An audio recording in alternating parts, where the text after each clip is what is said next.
facts though. Like, I know this is supposed to be a basketball episode because of the shit we got going on with the stuff we got to talk about. But yeah, realistically, if you're asking me right now, how do I feel about football season for all of my teams?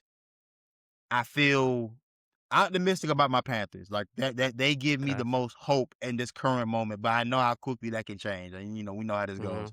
And with South Carolina, I'm just looking for Beam to show and prove me wrong. Because you know me. Since Beam has been here and since we've been recording, like I've been the strongest supporter of Beam on this podcast. Like it's been me. Ace is probably taking my place in that ranking now. We talk about being supporters on the show. Like Ace is probably number 1. I'm number 2. And you've always been a distant third when it comes down to Shane being support. Y'all can have that la stuff. I'm be realistic, bro. I've been a fan my whole life, bro. Listen, man. Look, I'm already pissed off that I transferred after the Clowney era, so I ain't really get to see no good. And then I graduated right when Bean came in, so I ain't see no good mediocrity. And then I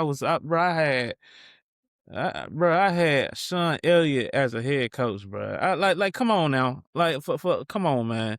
Sean Elliott, Will Muschamp, bro, man. Listen, bro, y'all can have all that promise. I ain't calling for the man job or nothing like that, but I know what it is. I know what it is. We just switched to Nike and everything. Whatever. We still ain't getting no new uniforms. Y'all just switched the patch. That's how I know it's gonna be mediocrity, bro. Y'all ain't trying to put. Hey, look. Man, Switch the patch. Didn't even care even do nothing, to customize bruh. the color to get it to the exact crazy, garnet bruh. that it's supposed to be. That's neither here nor there. But I'll say this, man. I think like the hardest part with South Carolina and knowing what it can be is that like my childhood was with Steve Spurrier. Like I'm I'm old, but yeah, I'm young in the sense that like my childhood started with Steve Spurrier being my first real head coach that I can remember and that I follow all the way through. And so when you get shown a life, you know what I'm saying? It's like when you if you've ever shown a girl anything that she hasn't had before, you show her the good life. You show her what it could be. You give her, nice gifts, the cars, the nice dates. You real gentleman. Like you opening doors for her, you doing all type of stuff. And then it then you go up to what's next, and you don't get none of that. You don't get treated good. They talk to you crazy. They don't buy you nearly as much. They don't show their appreciation for you. It's just daily affirmations. You don't get those no more. You don't get that warm embrace no more like how you used to. And you always gonna be sitting there looking like, damn, warm like, this embrace is what you we was used getting? to have. What warm embrace you was getting? I was getting which one you were getting? The warm embrace the warm embrace of knowing that we could damn near compete for the SEC. Yeah, that was the warm embrace I used to have. What 2-3 years I had that? That was Clowney and Stephon Gilmore on the board. That was it was a peak. I saw the peak. It was a peak. Can't never not look at that peak and say, damn. Hey man, Cam Newton. I wonder can we ever get back? Cam Newton sellout, bro. Cam Newton do that to us, bro. Man. Cam Newton did that to us, man. We ain't gonna never see that again, bro. You know that. No, me being realistic, bro. I ain't gonna say never, bro. I'm never putting never. This life, if I've learned anything in this life, that you can never say never. You can don't think it can't be you. And good or bad, it can be you. We gonna be in diapers by the time we get that goddamn SEC championship again, bro. We gonna be somewhere in down home. No, we will not, bro. I gotta speak. I be ready to be doom and gloom about South Carolina until I talk to you. Then I'm like, damn it, somebody gotta be positive here. I can't add on. I'm positive. You know what I'm saying?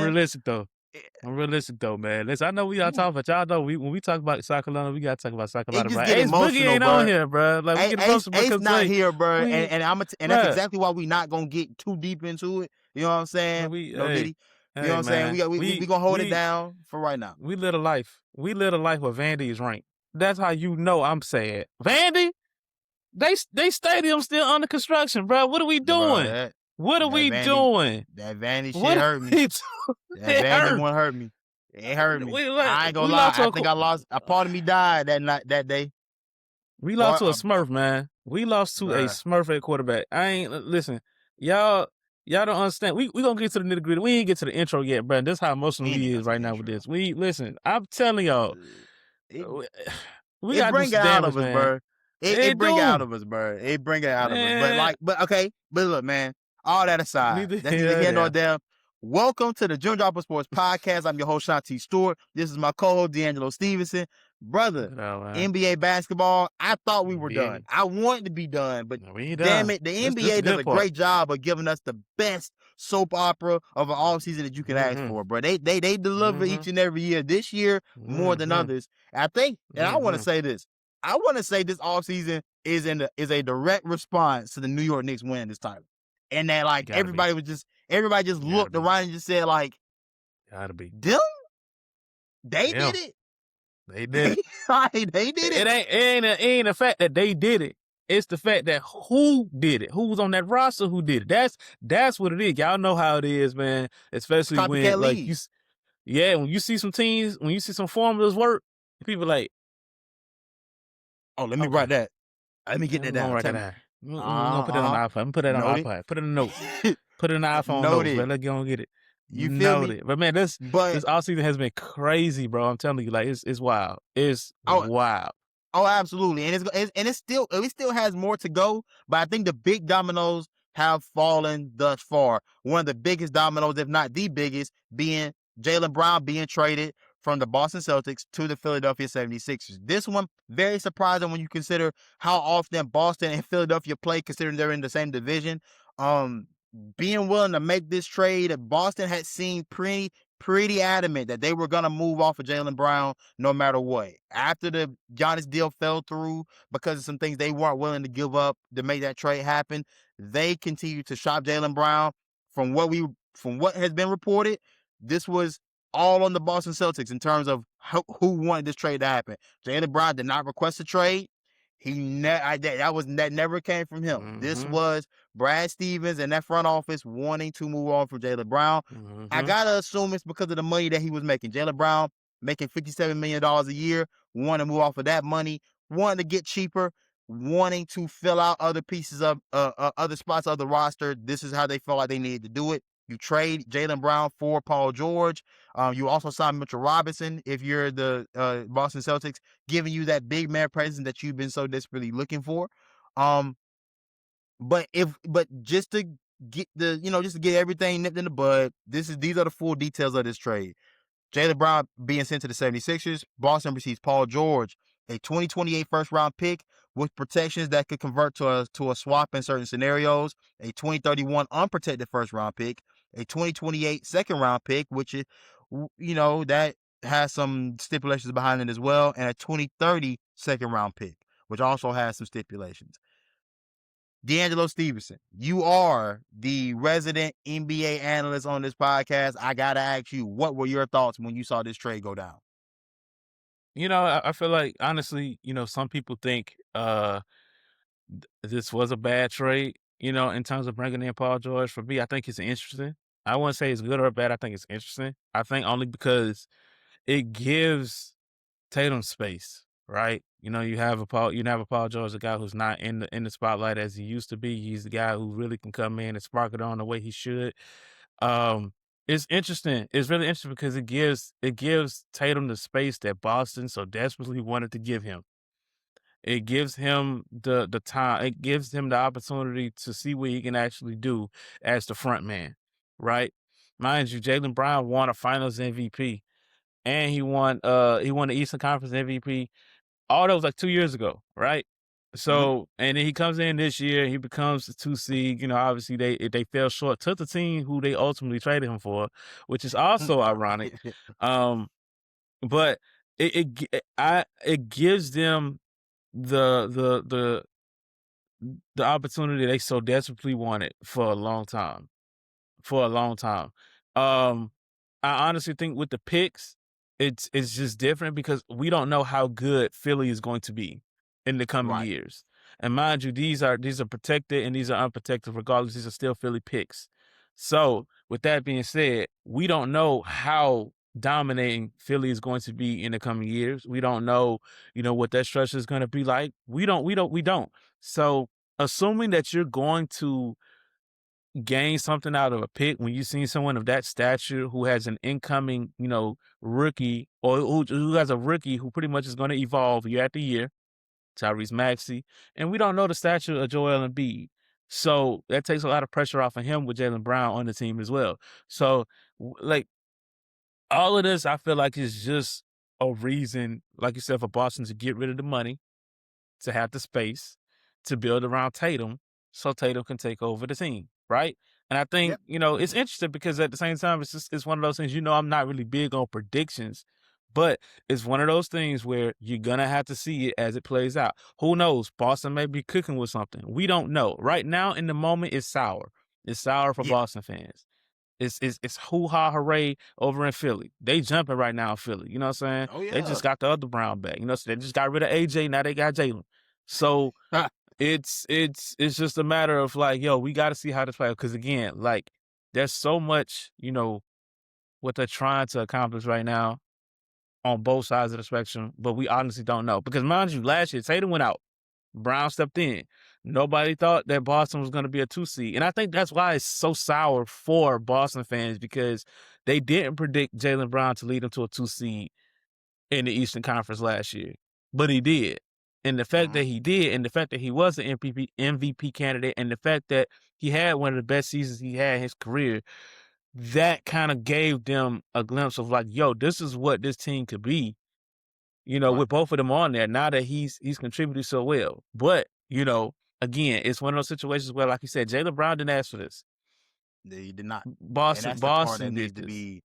That's the part Yeah. that needs to be emphasized and broadcasted everywhere. That this is not a Jaylen Brown thing. As much as people have tried to make it, trying to make it that. But back to the just the the topic at hand when it comes down to just how this trade will function for both teams. Look, Boston and I guess the rest of the NBA made it pretty clear that they didn't value Jaylen Brown the same way I think maybe people view Jaylen Brown. And I won't say that I view Jaylen Brown as a bona fide number one option that was like a franchise leader, a franchise staple, because that was never how he was viewed in Boston. So I didn't think that ultimately changed. I think what ended up happening is you realize that he's more than just a number two. He's probably a lower tier number one. I think similar to what people view Jimmy Butler. Like many teams wouldn't move mountains to make Jimmy Butler their number one, but you like him on your team alongside some other pieces if you can have them. So I think for Philadelphia, I think this was a bold move, but the right move. You need to get off of that Paul. You need to get off of one of those two contracts, being Paul George or Joel Embiid. Joel Embiid's contract is damn near untradeable. You will not be able to find a suitor for Joel Embiid with the money that he's set to make. Paul George has been probably the best chess piece in the NBA history. When you start looking at who Paul George has been traded for in the past and what the domino effect has been of trades that have involved Paul George, I mean, he's probably he is the most valuable trade piece in NBA history. I think there's no really questioning that based on the value that teams have been able to get back. For Philadelphia, Tyrese Maxey, Jaylen Brown, VJ Edgecombe, Joel Embiid. There are some other pieces there that I don't quite have on the top on the top of my brain as of yet. You just signed Anthony Simons. That team is, to me, that's a contender in the East. That is a contender in the East if healthy. Of course, this the big word being if healthy, that team is, to me, the best option to make it out of the East. I like Tyrese and Jaylen Brown being able to play off of each other. I like what a young VJ Edgecombe brings. I think the only thing I hate for VJ is that he won't get to grow into the role that I thought was initially being set out for him, which is being the number two option alongside Tyrese Maxey. But I think the best thing here is that like you say, it allows you to take a lot of pressure off of Joel Embiid, and for them, the focus for Joel Embiid all year is, hey, minutes restrictions. Let's get you to about 60 games this year. We can get 60 games out of Joel Embiid this year. That is a successful season, and get him to the playoffs healthy. Those are all the things that matter. Everybody else, take care of what you've been able to take care of this far to this point. Jaylen Brown's been a guy that's been available. Tyrese Maxey's been a guy that's been available. You hope to see VJ Edgecombe be more than available for you this upcoming season. It's going to be important for those guys to be able to play a lot of minutes together, figure out how to get the synergy going. How does this offense now function with these new pieces now in place? Philadelphia to me has to be a contender, and if I had to, it just off top, just based on how the roster looks, I'd say they would be the favorite out of the East for me. And I hate to make it feel like it's just like a new shiny toy thing, but I do like what they have. And I think that adding Jaylen Brown is a big piece to that. I just respect what Jaylen Brown is as an individual player and what they already had there in place. I think he can take them to the next level. Mm-hmm. And also too, I remember just seeing that I think VJ was they were in talks of, offering VJ in that trade. And I was just like, oh, like, I don't like okay. that. I don't like that as But much. I really don't like that because I don't think it really helps, in the case of, again, like VJ, because he's developing, he's still developing. And again, like that, I feel like as a basketball fan, I'm really sad at this because, again, I like VJ Edgecombe. I do. I really think, like, he reminds me, honestly, I might be I might be taking You a probably are. bold I might be taking a bold leap when I say this. He Take has it 50. the mentality just like AJ DeBenson. His mentality, like him and AJ, like, just the mentality that they have, the mentality of, like, they the best player on the floor, can't nobody stop them. Like, it's so similar to me. It's so similar to me. Like that. I'm the best ego type of thing. I like that. And just seeing that, like, Okay. kind of just fade a little bit with Jaylen Brown being that, it kind of crushed me a little bit. Cause I just like that. I like when AJ was asked, he was like, yo, what about your draft, your pre-draft workouts? He said he ain't take no workouts because he know he good. He ain't got to take no workouts. He know he going one. All right. Like, I like that. I like that. Like, and VJ, and seeing VJ when he was playing against shout out my dog, Caleb Love. He was playing against my dog, Caleb Love, like preseason last year, in the workout. Mm-hmm. He said Caleb was sorry. And he called sorry. He was talking trash to him. Like, I like that. And just to take that, I'm not saying it's gonna take any confidence away. I think VJ is definitely going to be a third option. And it's fine with him. I think that's fine for him. I think that's a good core, for Philadelphia. They have 3 guys who can score at will. Joel Embiid, like you said, he's going to come in and play like 30, 40, 50 games this year. If healthy, he could go 60, 70, whatever. But, man, I don't know, man. Like, I think this is a lot of pressure on Philadelphia than it is Boston. I think there's going to be a lot of scrutiny in Boston unless they are, You have I to say, a be at the top same 5 level you were team. this past year.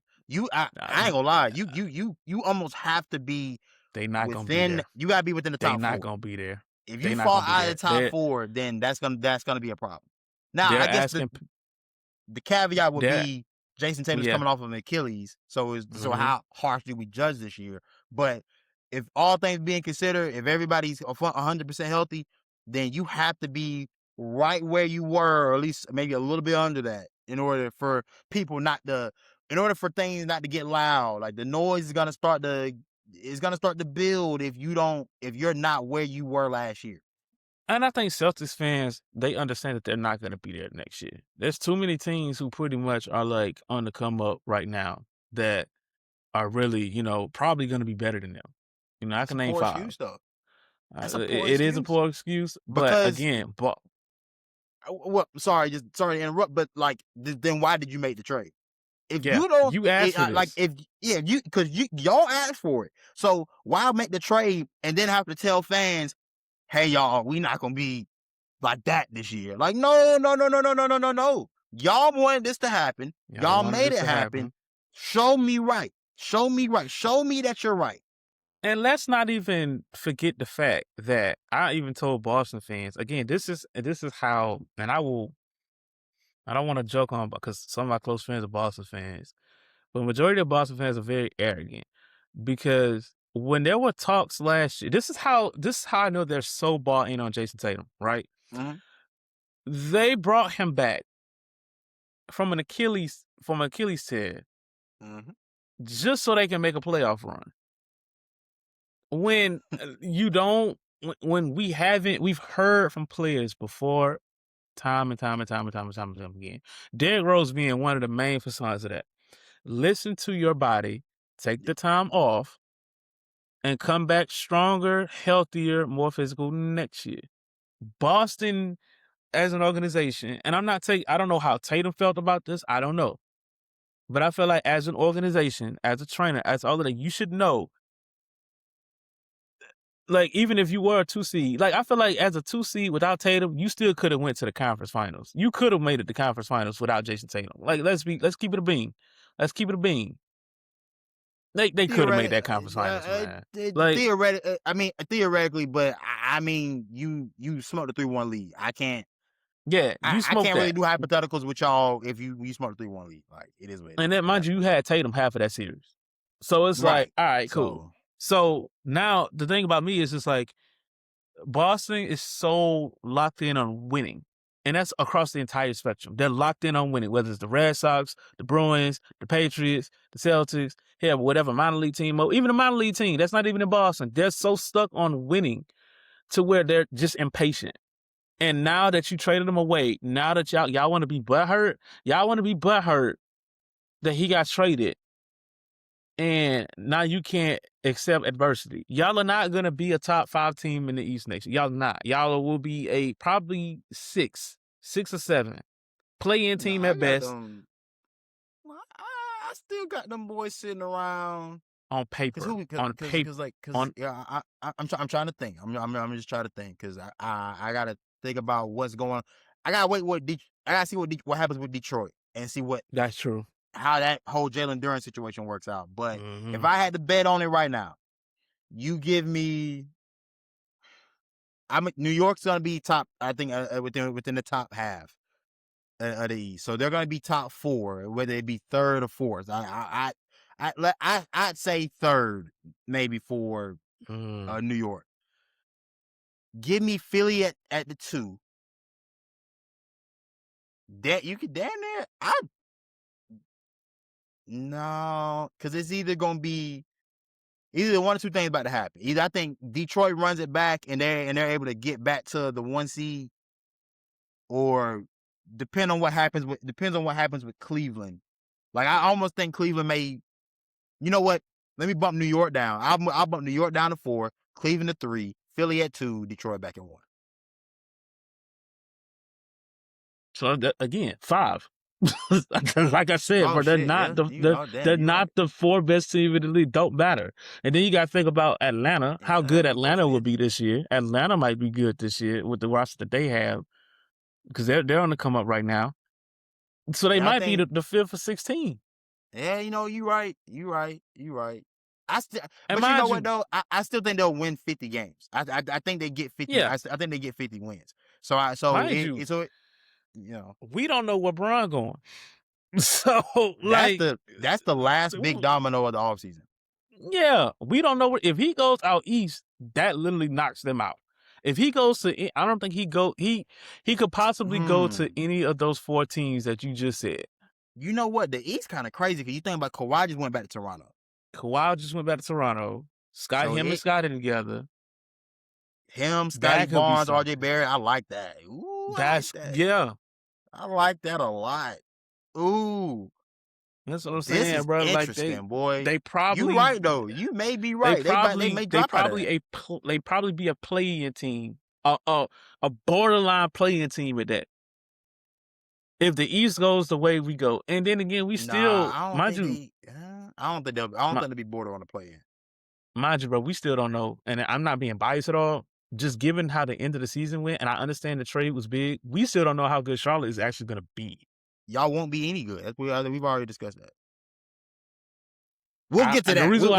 We're not going to get to that. We're going to get to that. Okay. We're going to get to that. But we're going to get to that. But back to the Jaylen Brown situation, though. I think the biggest, and we've seen this play run 100 times. Player gets traded, or you want to move off of a player. Okay. Well, now the media storm comes, and it already kind of started with Stephen A. Stephen A. alluded to a lot of things in the early tips that him and Jaylen Brown were having that, it's certain people may feel a certain way about you.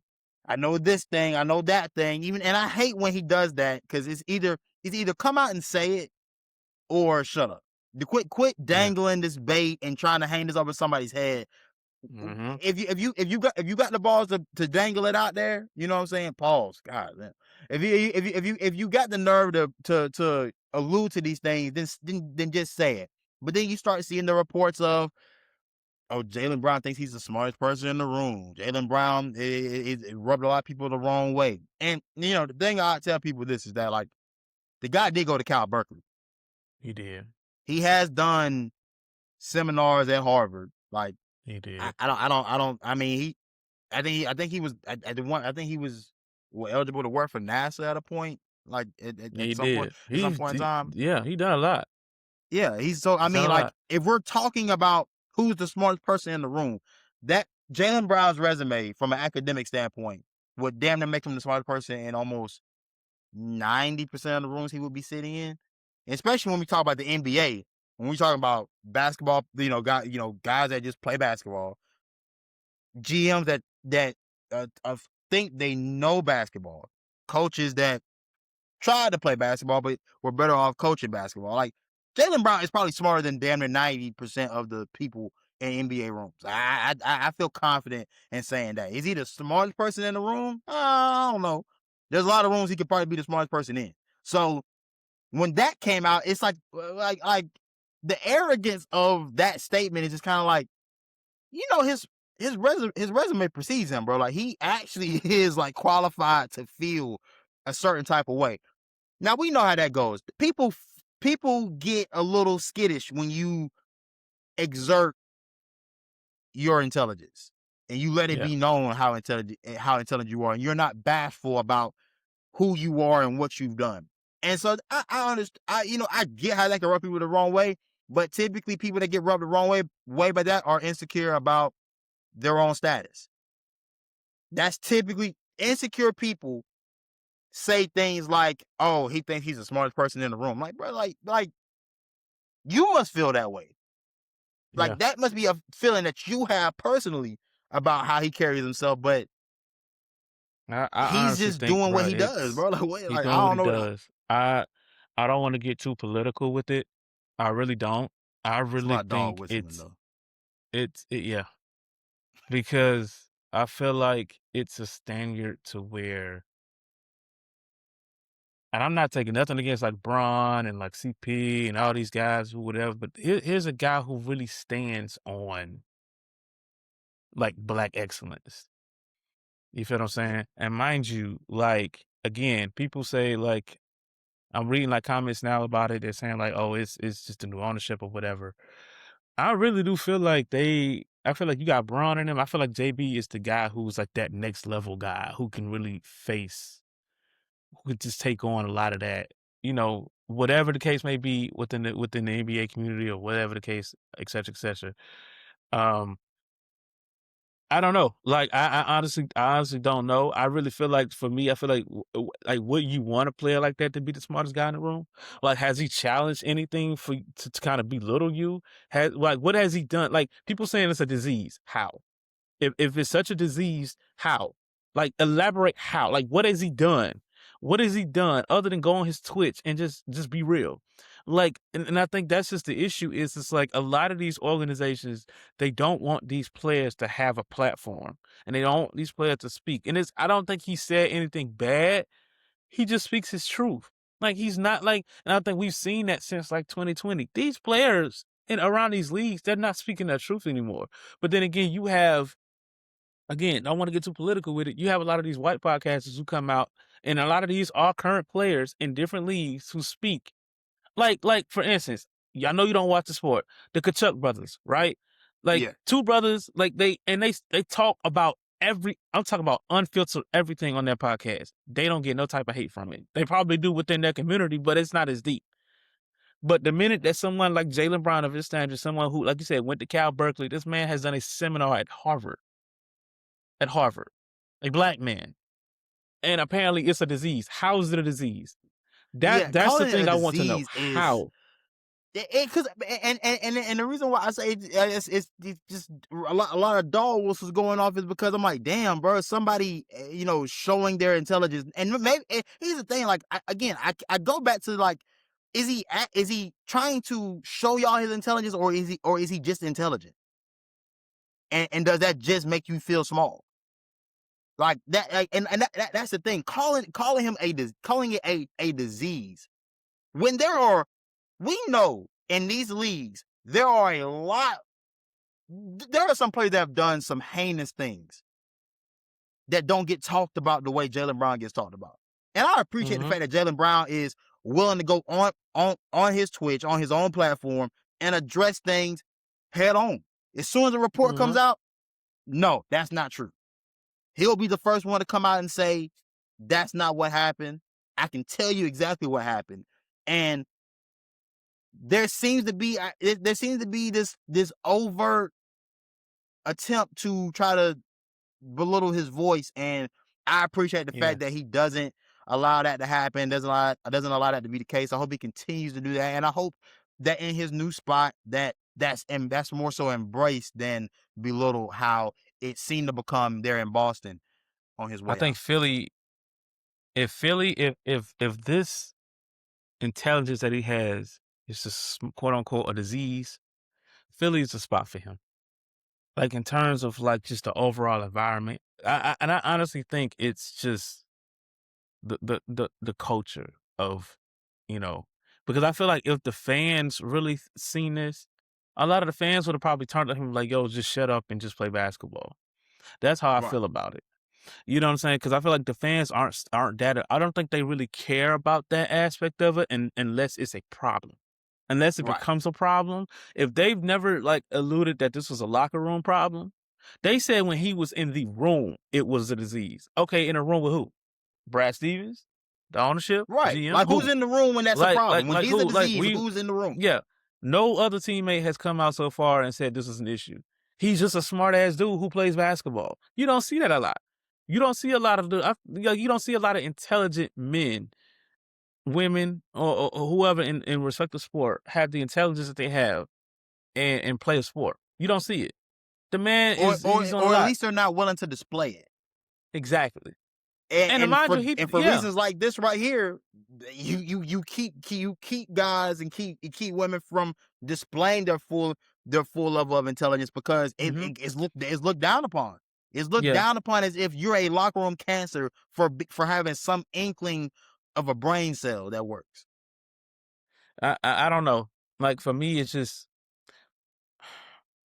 it's interesting for me because if this is a Boston Celtics thing, I think and if that's what that is, I think it's deeper than just money and just him leaving. Because at the end of the day, like any person in their right mind knows that you just don't up and trade, you know, your And second then best player on your team. You just don't do that. Like it's just and he, like not just yeah. and I'll say this, I would say they didn't get fair value, but I guess we're having to assess things differently now with how the lottery goes now. Like, the lottery isn't how it used to be, where like the worst teams are going to get the best odds of getting the number one pick.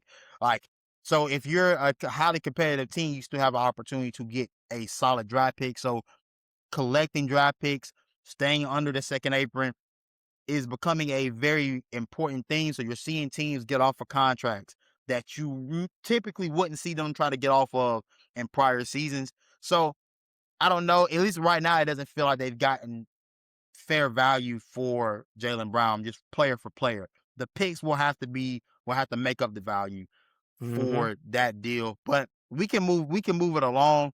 He never got a chance to talk on wax about the Charlotte Hornets and their trade. So here we are. The LaMelo Ball is traded to the Minnesota Timberwolves. LaMelo Ball and Josh Green are traded to the Timberwolves. A lot of pick swaps. Nas Reed's included in this deal. Gotta ask you, you're a Hornets fan. You kind of got a better beat on how that team works than I do. What were your thoughts when this trade went down? Well, I thought we was gonna get them picks to get Jaylen Brown, but apparently that ain't happening. So, um, I don't know, man. I know I said earlier we don't know how good they're gonna be, but at this point, I don't know what they're actually doing. Like it's tough because when OKC did it, they had a stamp, right? They had SGA. Right. So it's like, you knew that SGA was the guy to build around. Do we know for a fact? And I know I said a lot about Brandon Miller. Do we know for a fact consistently? And I think this year will tell. Do we know for a fact this is the guy we want to build around? Right? Like and Con, like even with Con Knipple, he's the Klay Thompson. Let's keep it a bean. He's the Klay Thompson. He's the guy who's gonna put up the shots. He's gonna bail you out. He's not the guy that you're gonna build around. So now you really have to ask yourself after this trade: is Brandon Miller the guy that you want to build around? And having Nasri, having the guy who comes in and scores, but he's also not a guy that you're gonna put at the front and the center of that. Like he's not gonna be that. Kobe White resigning, and like what are you gonna use him? What are you gonna use him for? Right? And we go back and we talk about um New York winning a championship and how teams are starting to like do this whole different rebuild, restructure type of thing. Like what are you like Charles, what are y'all doing? Like, what are y'all really doing now that y'all gave Wade a traditional point guard? I was talking to not talking, I was listening to the 520 podcast, and then they were talking about how Jamal Crawford was talking about how the traditional point guard is going, right? Yes. How like, just the past was for like Tyrese Halliburton, like how dangerous this guy is. Like I feel like with a team like this, you need that. You need a LaMelo Ball. You need a guy who's a facilitator. You need a guy who's a pass Uh-huh. first. Because LaMelo Ball is not a guy who he create his shots really well, but he's not a guy who's gonna go out and, get 30, 40, 50. He prides himself on like setting his teammates up and getting the ball, which is why I think him and Ant are gonna work so well. I think you lost you really lost a golden ticket in LaMelo Ball in giving him the tools that he had, and he had the tools. He had Brandon Miller, he had Con Knuckle. You getting rid of that is gonna put you in the deep end for a long time, unless Kobe White can somehow become a facilitator and lead this team at the point. I think now that even with the Jalen Brunson situation, I think now we are starting to bring back the traditional point guard that's just taller. And nothing against Jalen Brunson. I think a young Jalen Brunson, a small Jalen Brunson is definitely going to help. But I feel like in the coming years, he's going to be a more facilitator too, because now, correct me if I'm wrong, bro. Like, correct me if I'm wrong. Once Tyrese Halliburton comes back, I feel like the league is going to be a problem. I feel like with him and the mellow and just the way that like these taller, like, pass first, like all around point guards, it's just gonna be the new wave. It's gonna be the new wave. I'm telling you, like, Yeah. and Charlotte getting rid of that, it's gonna bite them in the butt. It's gonna bite them in the butt so hard. I think you moved off of a very unique talent in LaMelo Ball. I agree with you wholeheartedly. Tyrese and LaMelo are the new version of pass first point guards. These are guys that Yes. can still go get a bucket. They can be high volume scorers at times, but like you said, their strength is their passing.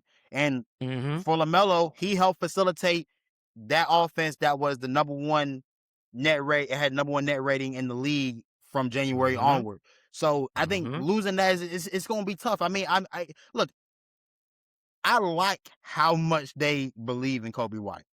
I don't believe in Kobe White enough to say let's move LaMelo Ball and we're Yeah. good with that.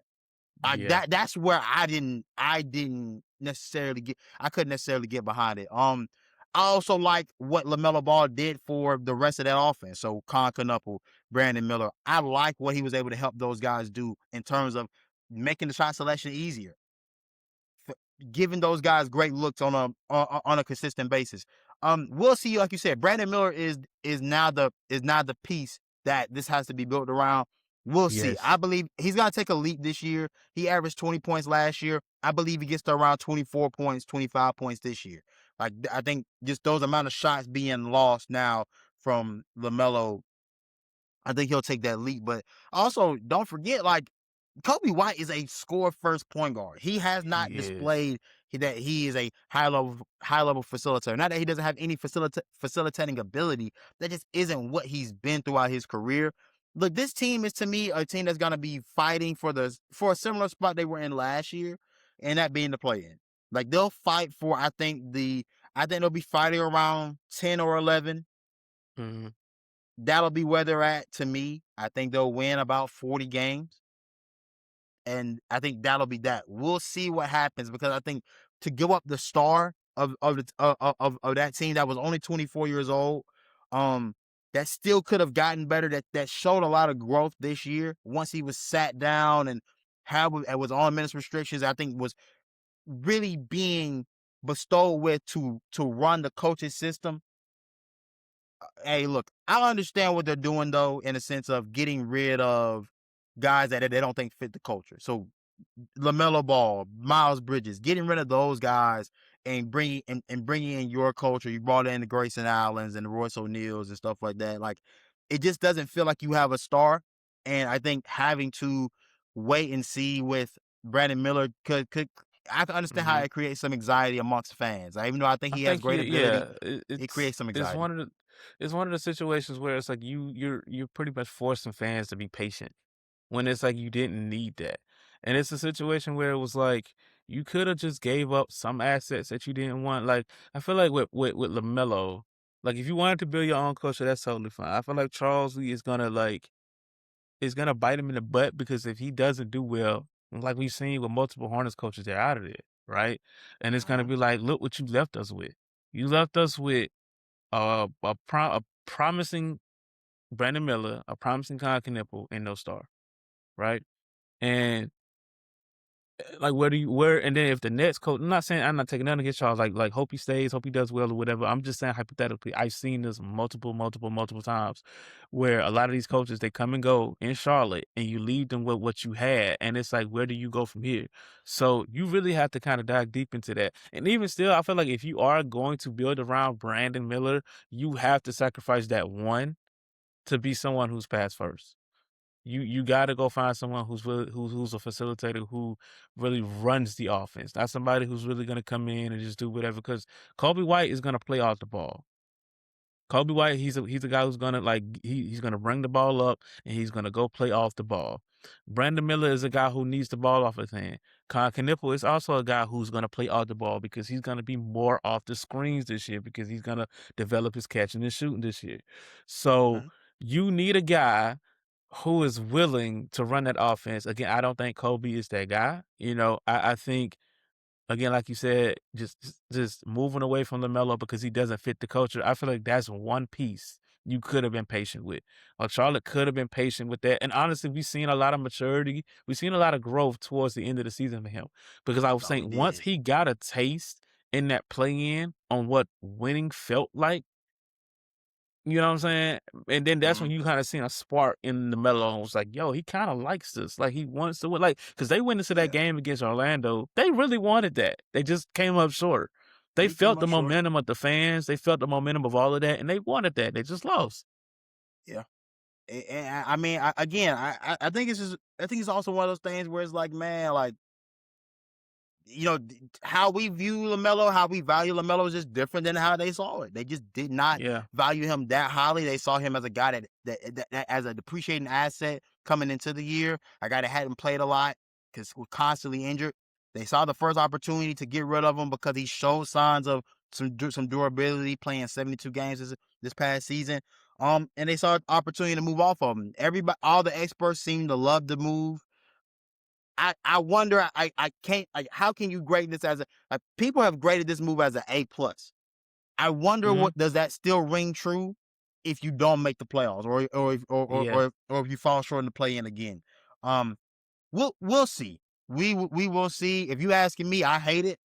I think giving LaMelo up to a team like Minnesota, who has been knocking on the door in the Western Conference, needed some help. I think needed another shot creator there in Minnesota. I think it takes a lot of pressure off of Ant. We'll see. They also lost some great things as well. You lost a versatile defender in Nas Reed. And Yeah. I think there's also another thing too. Like we also have to see how Nas Reed fits into that whole equation for the Yeah. Charlotte Hornets. Maybe he's another guy that we're just not we're not expecting high things from, but he's gonna get a lot more volume in terms of his shots that he's gonna be able to take this year. And maybe that's the difference between Charlotte being a borderline play-in team or possibly a playoff team. Outright. So there are things here to be to like if you're Charlotte, but I don't love it. I just do not love it. I would have loved to seen them continue to build upon what they did last year. Yeah, I think it's gonna be tough to watch. It's honestly gonna be tough to watch because again, I always say it. Everything you see on paper, it don't work out. And I'm not saying I wish him all the best in Minnesota with Ant and everything else, but that's a lot of pressure for them too. We gotta at least jump on them too, man, because like I said, you get rid of Nas Reed, but you do have a solid core. That puts you at least in the top 4 in the East in the Western Conference right now, at least on Yeah. paper, because it takes a lot of pressure off Ant. You know what I'm saying? You pretty much have the point guard that you needed. You have Mike Conley for so many years. Mike Conley is just, he's aging, Yeah. so you get a guard in LaMelo, you bring him in and you help him out, run the point, you know, uh, you got still in the trade deadline. I can't think of old boy name. You know what I'm saying? He kind of exploded in the playoffs. Ayo Dosunmu. Io, yeah. He Yeah. so that gives you another option as well. Yeah. You keep Rudy, you get rid of the dead. I don't want to call him dead weight, but you get rid of Julius Randle. So it really opens up a lot for you. Goddamn But way. yeah. Mm-hmm. So But the issue I got with them that I don't think it puts them any closer to San Antonio or OKC. no, Like no, no, no, no, it's no, no, still no. a gap between those two teams and the rest of the West, and that's the thing. Nothing that happened this offseason thus far made me change how I feel about those two teams at the time. Yeah, yeah. And I'm pretty sure that we're gonna get a combination of either San Antonio or OKC back in the finals representing the Western Conference. Mind Those are you, like still the teams that OKC, man, like they pride themselves on length too. They just went and got. I feel like they got a good draft pick. Oh boy, yeah, so I the think big out of Michigan. big out of Michigan, bro. Yeah, They you they add build the him towers alongside down there. Hartenstein, and you got Chet Holmgren. Now, Yeah, Chet Holmgren has to look himself in the mirror this year yeah, and he do. become a man. You know what I'm saying? Grow a pair. You know what I'm saying? Get some bass in your voice. Drop your nuts, please. You know what I'm saying? Mm-hmm. But other than that, it's really them in San Antonio. I don't really. Nobody made up enough ground for me to feel any different. Even with Yeah, LaMelo, you got LaMelo, but you had to lose Nas Reed in order to do so. but you got to go through them. You got to go through them too, man. You got Yeah, you got you to got to get go through through them them too in the too. Western Conference, man. Like, Yeah. So all right, man. So we gotta jump I ship a gotta get little him. bit. You know what I'm saying? Yeah. We got a little more stuff going on, little update stuff going on. You know what I'm saying? Um. Obviously, another who you got going on? Hold on. Uh. Yeah. Hold on. Before we do that, I heard about the little jab we did with Charlotte. $480 million on Austin Reeves. Austin Reeves, Walker Kessler, and Colin Sexton. Who else? Oh Yeah. boy, did I ain't y'all gonna lie to get? you, Y'all brother. got. I ain't gonna lie. I ain't even on that yet, brother. Come I'm on, man. not even on We that yet. gotta listen. Listen. No, you Listen. don't. No. We gonna get to that. But as a Laker fan, you gotta let me. You gotta give me some space. You let You him gotta give me some breathe. space. Yeah. No. Look. Look, man. I Listen. gave you your moment with the Hornets. I got some things. I got to handle first. Okay. So with that being Okay. said, LeBron James, brother, I want to thank you for saving my franchise. These were 8 very fun years. I don't care what anybody says. There are a lot of Shout out, Brian. fans that didn't appreciate what you brought to the table, didn't appreciate your time here, even though you brought a championship. You brought us back to the playoff conversation. You brought us back to multiple Western Conference Finals. I don't quite understand what they thought this was supposed to be, or thought you didn't do.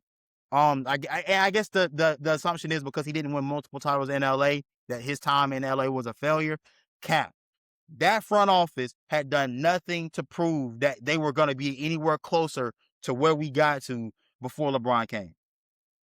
When LeBron chose to come to us in 2018, we had just won like maybe 30 something. We won like 35 games the year before with that young core. I'm more than pleased with the time I had with LeBron. I think I could say it, bro. You got us AD. The 80 guy ends up turning into Luka Doncic. You know what I'm saying? That ends up taking us into the next stage of the franchise's future. Dog, one of the greatest to ever do it. My personal GOAT. I appreciate everything you brought to the city, bro. You saved this franchise from being dead in the water. And I know some franchises that were once great that ain't got that have had to just stew around and hope that they get a chance to compete for a championship again. So the fact that you did it and you kept our championship gap between 2010 to 2020, you ain't gonna never hear a bad word out of me. You did that in the wake of Kobe passing.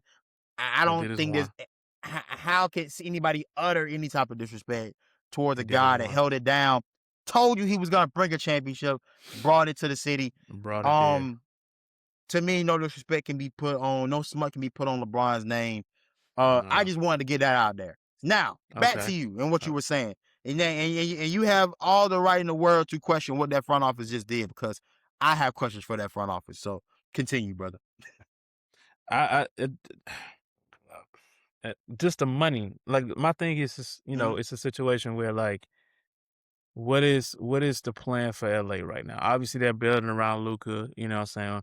Going to get Walker Kessler, I feel like it's a slap in the face to y'all as fans, because this is what AD actually asked for, and then you go and trade him. Yeah.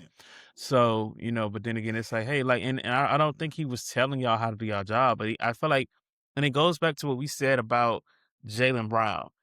Players should be able to have a voice in a way and say, hey, like, maybe we need this, maybe we need that, et cetera, et cetera. And the minute that these owners don't like it, you trade them. You trade him away, he goes do his thing, whatever, and then you go and get Walker Kessler. Okay, what good does that do for Walker Kessler?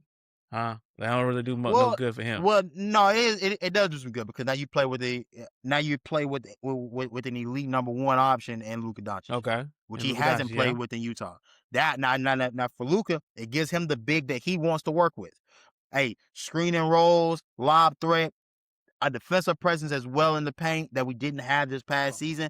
It gives you it does give you that. If there's any area we improve the Los Angeles Lakers this year, it was the big man room. You have DeAndre Ayton, who took his team, who took his player option, came back to LA. Smart move by you, because nobody else was about to pay you. Now you got Walker Kessler in the building. I think that big man room is updated.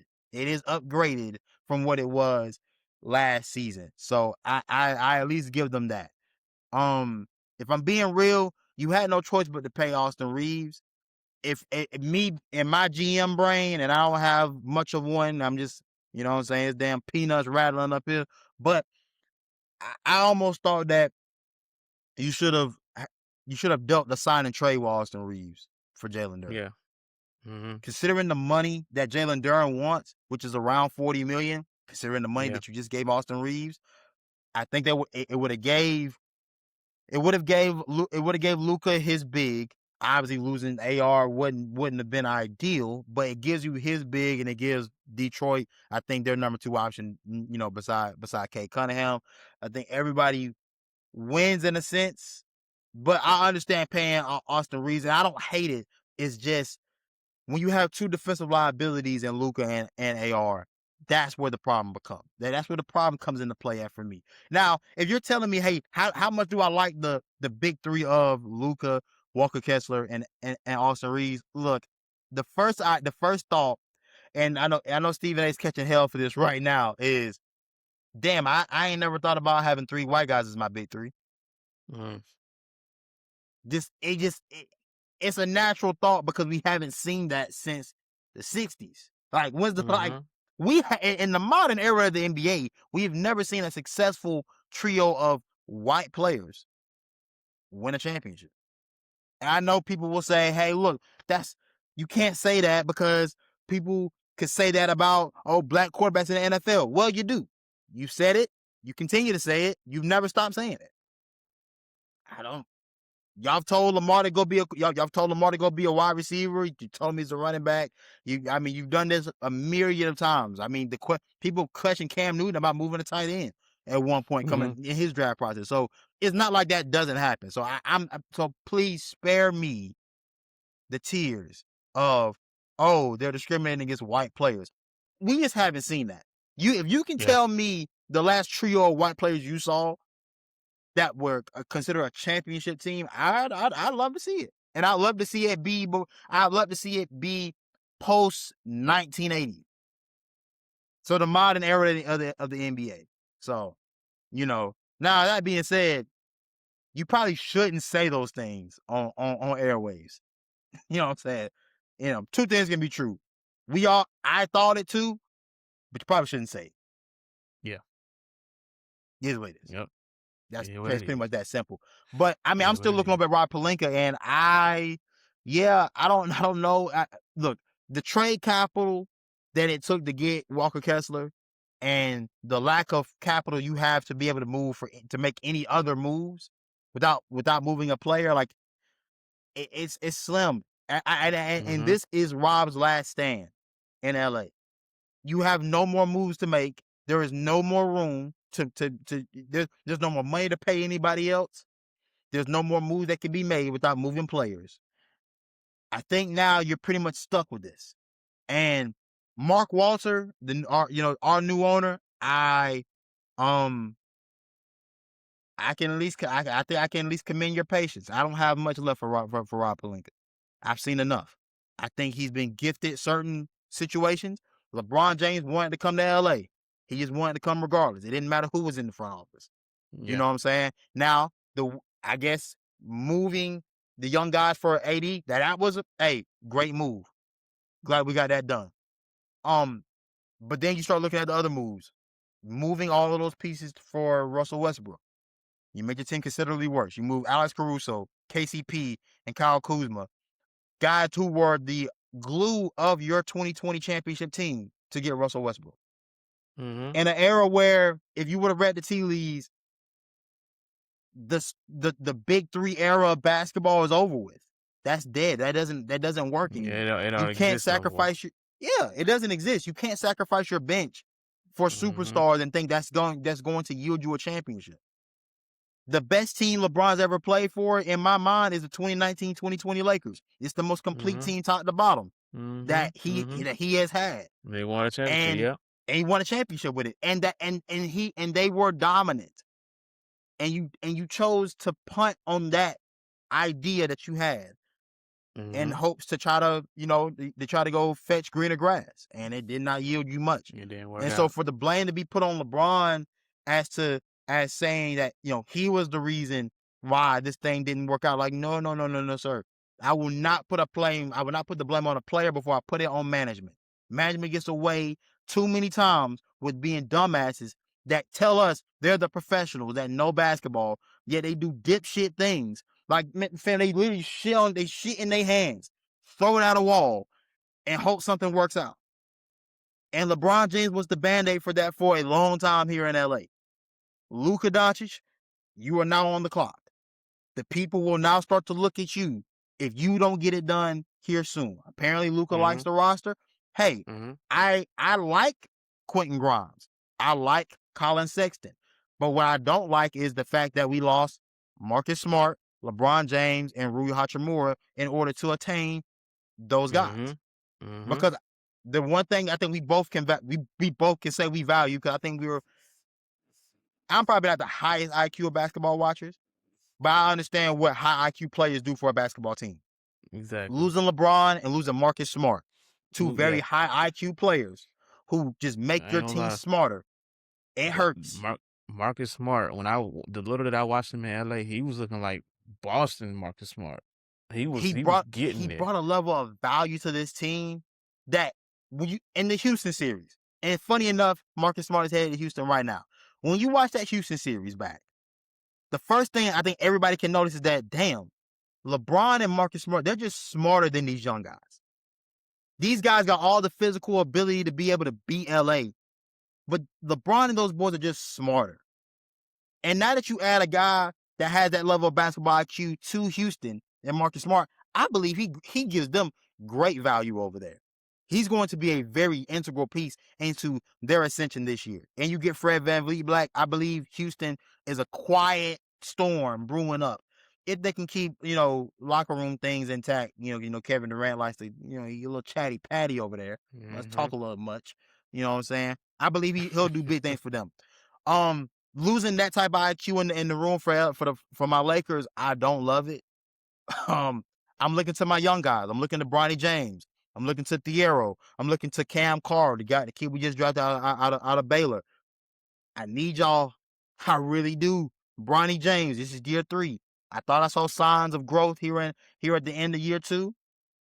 We really got to see something here in year 3. This is no your contract just got guaranteed. Yeah, you got it. Brother. I need to see something out of you because we're past the feel good story. We got the moment with you and your pops. Y'all even played a playoff game together. You caught an alley from your pops. Dope. Disney time is over with. I need you to come hoop with you. I need you to bring it.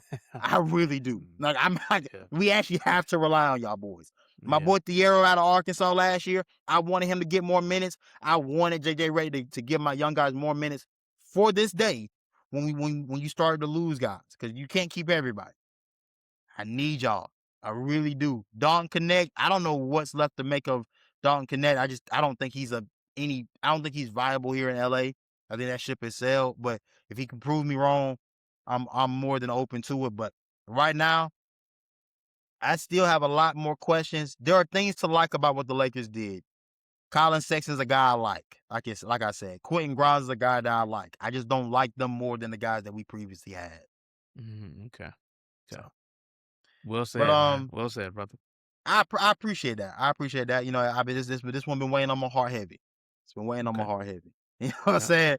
But I ain't gonna hold this up no longer. We've gone over an hour. We've hit our marker. You know what I'm saying? Congrats to us. This is my name is Shanti Stewart. This is D'Angelo Stevenson. We are the Judge Our Sports Podcast. I'm stuttering all the hell. I am tired as hell. And we out. Happy 4th, y'all.